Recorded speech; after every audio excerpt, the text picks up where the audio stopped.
रिद्धि किशोर जी लखनऊ से। राधे राधे महाराज जी। महाराज जी, आज पूरा संसार किसी ना किसी कारण चिंताग्रस्त है। महाराज जी, ऐसी चिंताओं से चिंतन में कैसे परिवर्तित हुआ जाए? नाम जप, जितना नाम जप करोगे उतना चिंता नष्ट होती जाएगी और चिंतन बढ़ता जाएगा। देखो, सबसे पहली चिंता का विषय होता है शरीर, फिर दूसरी चिंता का विषय होता है शरीर के भोग, फिर तीसरी चिंता का विषय होता है शरीर के संबंधी, फिर चौथी चिंता का विषय होता है इन सब का पालन पोषण करने के लिए धन। हम आपसे सच्ची कहते हैं, यदि आप नाम जप करोगे तो इन सब चिंताओं को मिटा देंगे भगवान, सब चिंताओं को मिटा देंगे। ना अर्थ की चिंता, न शरीर की चिंता, न परलोक की चिंता, न परिवार की चिंता, कोई चिंता छू नहीं रही और आनंद ही आनंद है। इसीलिए हम कहते हैं नाम जप करके।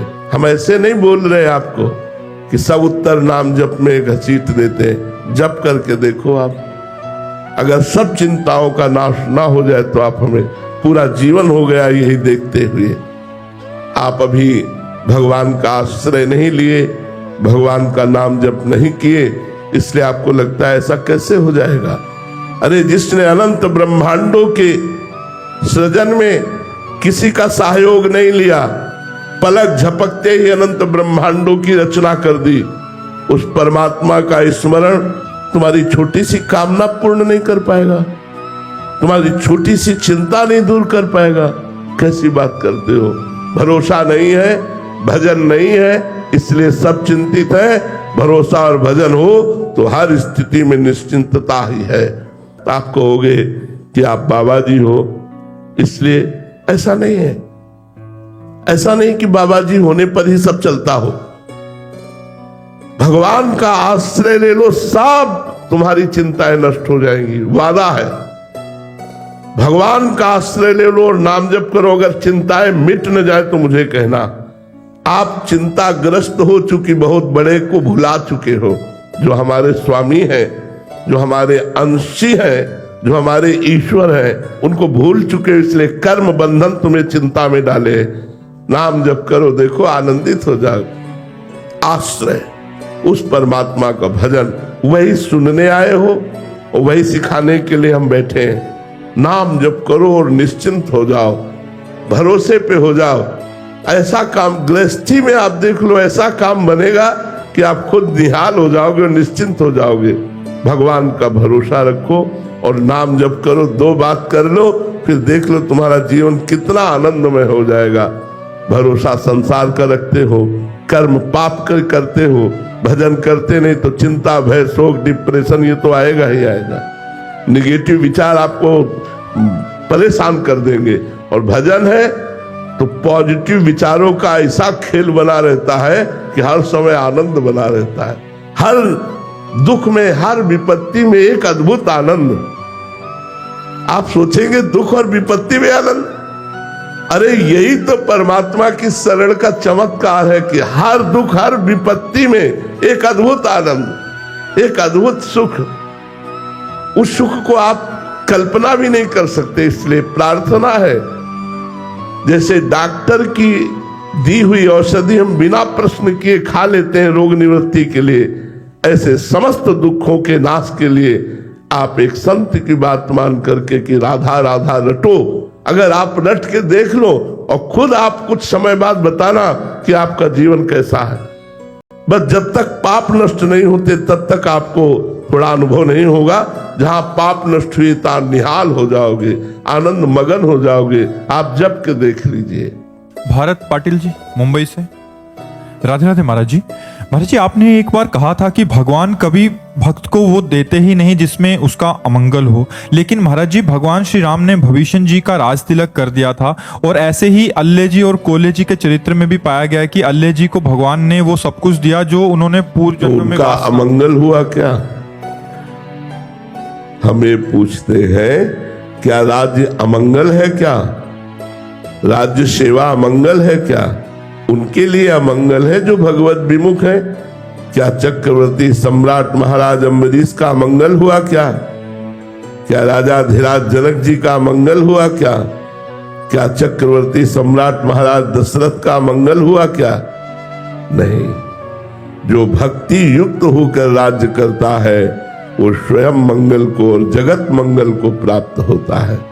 अमंगल उसके लिए होती है जो अज्ञान से युक्त और भगवत विमुख है, उसके लिए राज्य वैभव अमंगलकारी होता है। लेकिन जो भगवान के महान भक्त हैं तो विश्व का वैभव उनके लिए अमंगलकारी नहीं होता। उस वैभव से वो समस्त चराचर जगत की सेवा करके भगवान की प्रसन्नता प्राप्त करते हैं।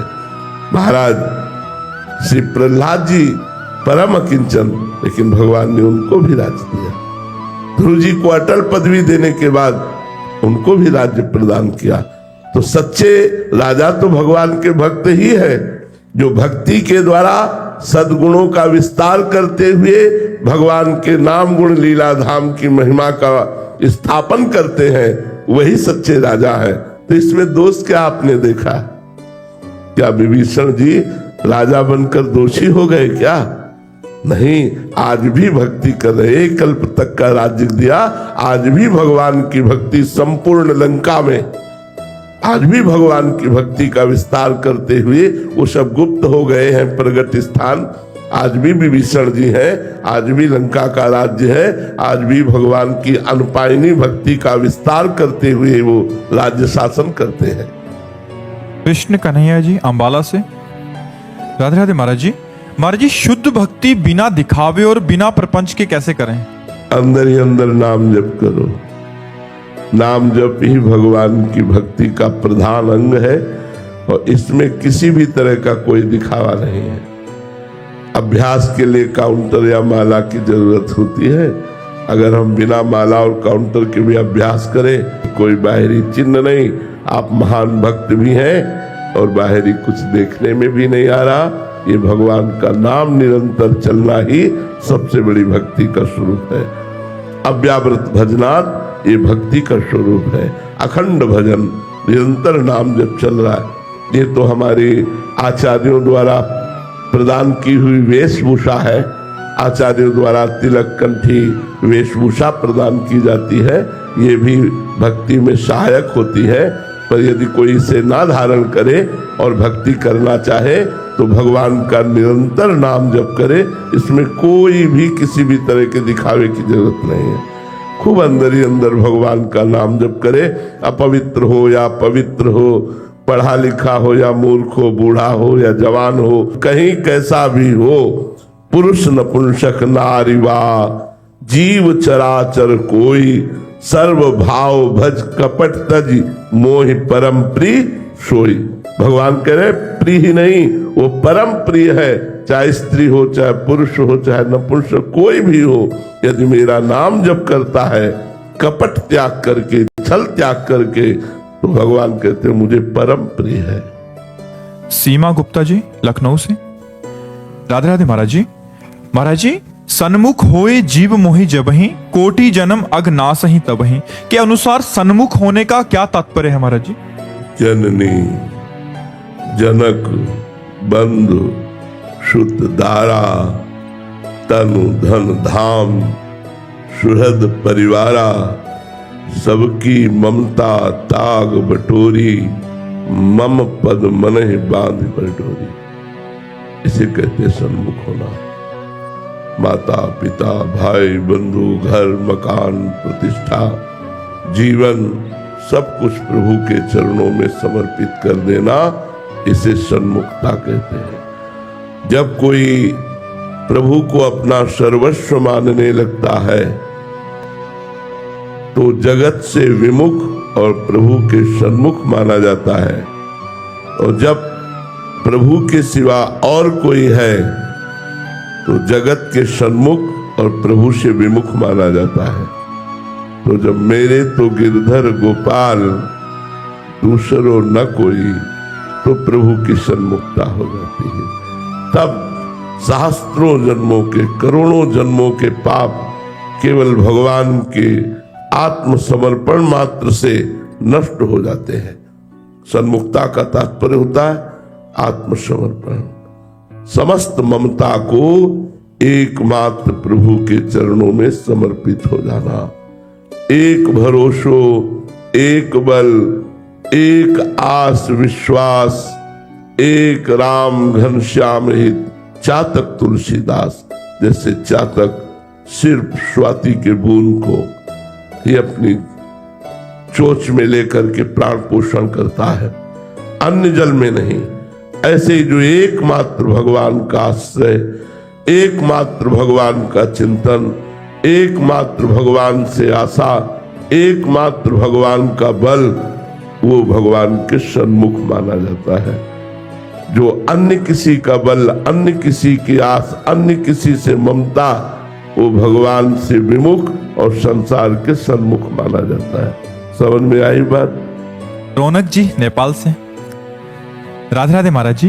महाराज जी, कर्ता भाव नष्ट नहीं हो रहा, ये अहम बार बार गिराता रहता है, नाथ कृपा करो। हाँ, इसको समर्पण भाव में ले आओ, कोई बात नहीं। मैंने किया, लेकिन हे कृष्ण मैं आपको अर्पित करता हूं। कृष्णार्पणमस्तु।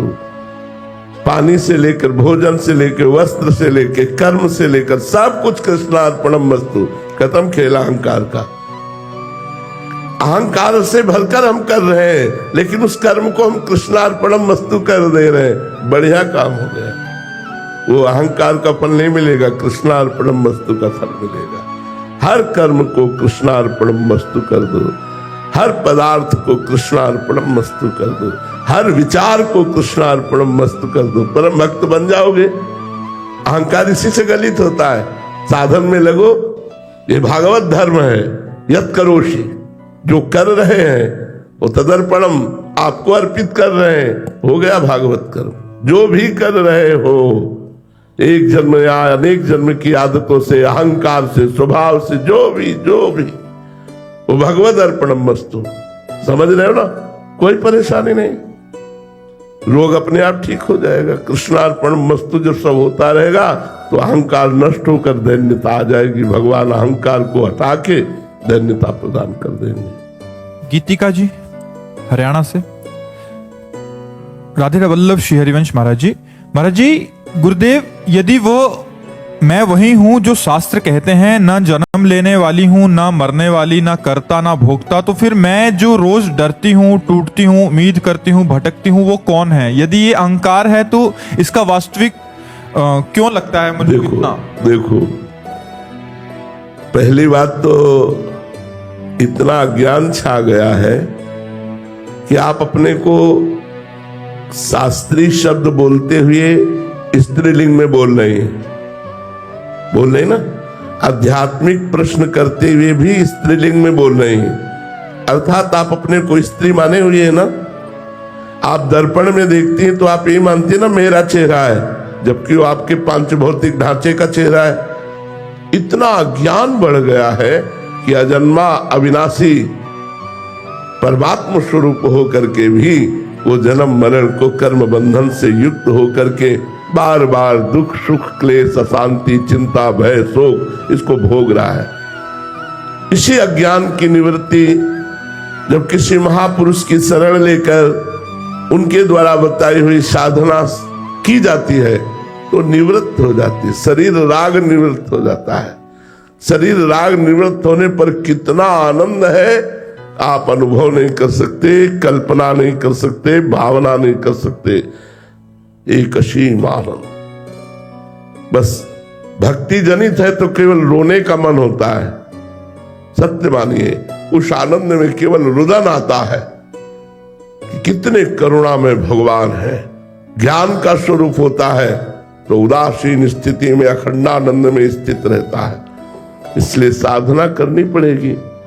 ये बुद्धिगत तो है नहीं, साधना से जब ज्ञान उदय होगा, श्रद्धावान लभते ज्ञानम तत्परासहितेन्द्रिया ज्ञानम लब्ध्वा पराम शांति मच्चिरेणाधिगच्छति। जब श्रद्धा से किसी महापुरुष का आश्रय लोगी तो वचन ज्ञान होगा, और जब वचन ज्ञान से इंद्रियों को अपने अधीन करोगी तो सत्य ज्ञान प्रकाशित होगा, जिससे आप अपने स्वरूप को जान जाएंगी और जन्म मरण से मुक्त हो जाएंगी।